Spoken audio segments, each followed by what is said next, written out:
Painit ng painit ang mga prospect, kaya di na ako magtitipid ng labes. Lahat gusto maging greatest, kaya mga rapper tumitindi ang kapit. Kaso isang taon na akong may braces, di na bago sa akin yung umihigpit na bracket. Sige, sitahin mo ako sa ngipin ko. Ako na magtatanggal dyan sa bracket at sa pag-adjust di ako hihinto hanggang sa di mo na rin kailanganin pa ng brace pag tinanggal ko mga ngipin mo.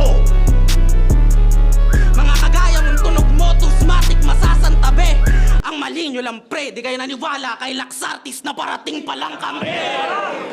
Di ko yan pababayaan yung ginagawa niyong kadayaan. At kung parating pa lang kayo, tangina di namin kayo kailangan. Kasi kalaban ko wala pang titulo, rights lang ang meron. Steven ang puta, dapat didel na agad pa no sobrang lame niyan. Sumasakit na yung likod ko kakabuhat sa lineup ng day one.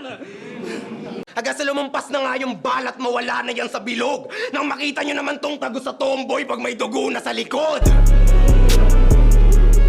Wala nang gagaya ba sa'yo? Madali lang yan na mainis tsak na daeg sa pagaligan. Kung sa gender may defect, hindi na need tong pamarisan.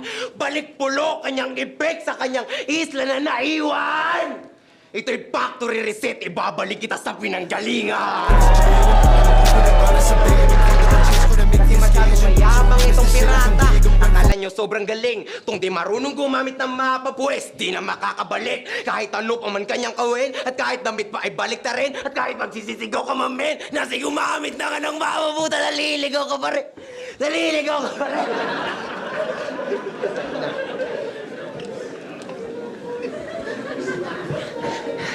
Hindi, sinadya ko yan. Ito hindi mo inaasahan na pasabog. Kaya simulan mo nang humabol. Kita nyo naman na kahit ako yung kinapos sa linya ko siya yung di umabot. Di ito basta biro. O malakok malamin si Tar, hindi mo kayang tapatan to. Kita nyo naman nung sa tinamaan ko ng hook ay nahuli yan sa prangko.